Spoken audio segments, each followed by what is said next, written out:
All right, ladies and gentlemen, market update. First one of the possibly last week. Possibly the first update of the last Monday of the challenge. Now, why do I say that? Because it's only Monday, and we've already had 3 crazy market movements happen in the market, which could have had the challenge passed. Literally this trade right here, and then many more that we're gonna break right now.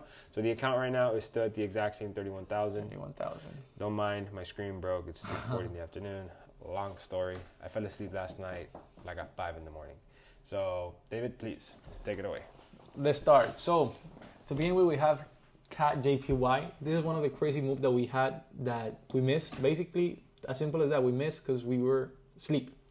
It was perfect. Even in the 1 hour, we can say we had the left head, right shoulder over here. We had the engulfing bullish candlestick over here. It just, at the end of the day, we were asleep, so we couldn't do anything with it. Yeah, so this had the perfect shift of structure. Didn't make it exactly to the area of interest with the bodies how I like it. But what I love is that I put the risk to reward tool right at the entry once we had the shift. On this retracement, it was already like 5 in the morning.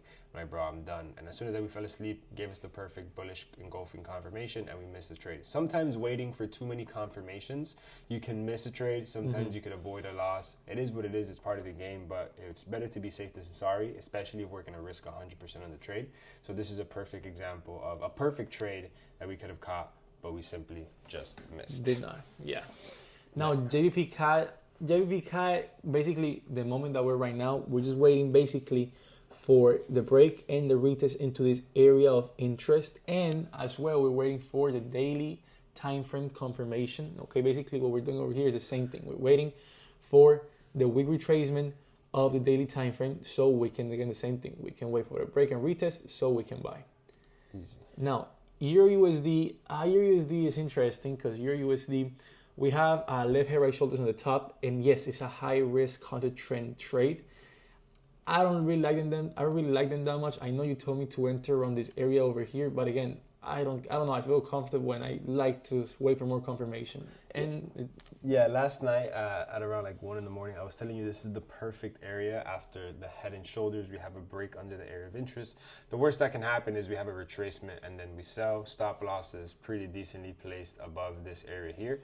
But obviously, waiting now for a daily confirmation, waiting for this daily time frame to close is perfect, because then what we'll have is a wick retracement and then we'll have continuation sells to the downside. So waiting for this confirmation is actually perfect because it's also just confirmed shifted the 4-hour structure, everything. And last but not least, we have JVP CHF.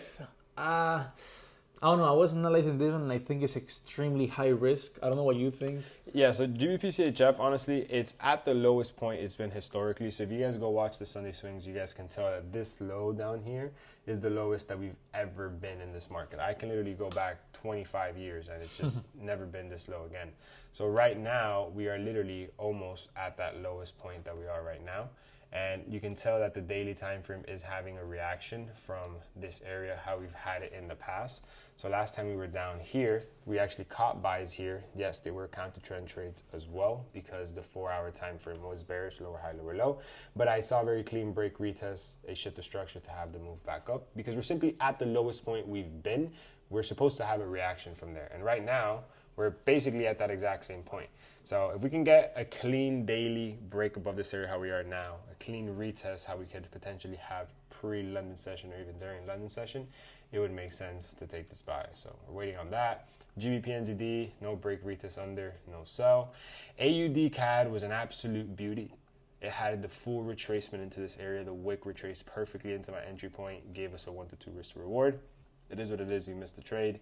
GJ never had a reaction from this area here, and Euro JPY has not slowed down. So for now, the main focus is going to be GBP CAD for buys and Euro USD for sells, along with GBP CHF for buys.